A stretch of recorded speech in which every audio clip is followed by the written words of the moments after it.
आगरा में एक सेठ रहता था जिसका नाम था लाला किरोड़ीमल। वो बहुत ही लालची और कंजूस था। एक दिन उनकी पत्नी ने उनसे कहा कि आप मुझे एक स्वर्ण मुद्राएं दे दीजिए, मैं खाने की सामग्री लेने जा रही हूँ। लाला ने कहा, अरे भाग्यवान, इतना ज़्यादा पैसा सिर्फ खाने पर ही नहीं खर्च करना चाहिए।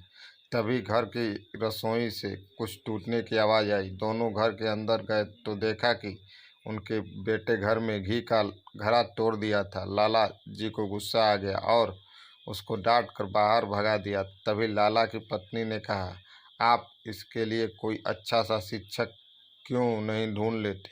वैसे भी यह बहुत शरारती हो गया है। लाला ने तुरंत उनकी बात मान ली और अपने दोस्त बीरबल से मिलने उनके घर चले गए।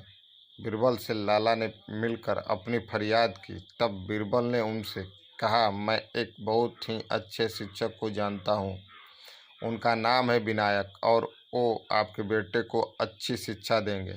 अगले दिन लाला किरोड़ीमल के घर विनायक जी पहुंच गए।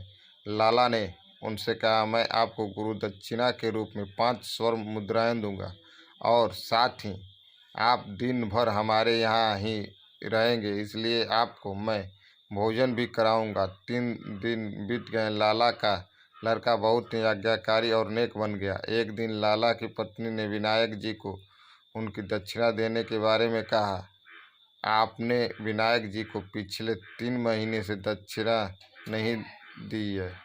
देखिए ना, हमारा बेटा कितना आज्ञाकारी हो गया है। लाला ने कहा, कैसे पैसे?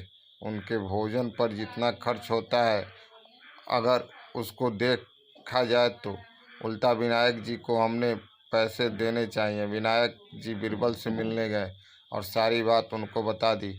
कुछ दिनों बाद बीरबल लाला के पास गए। अरे लाला जी, कैसे हैं? आपका बेटा कैसा है? लाला जी ने सब हाल सुनाया। अब बीरबल ने कहा, आपने विनायक जी को दक्षिणा क्यों नहीं दी?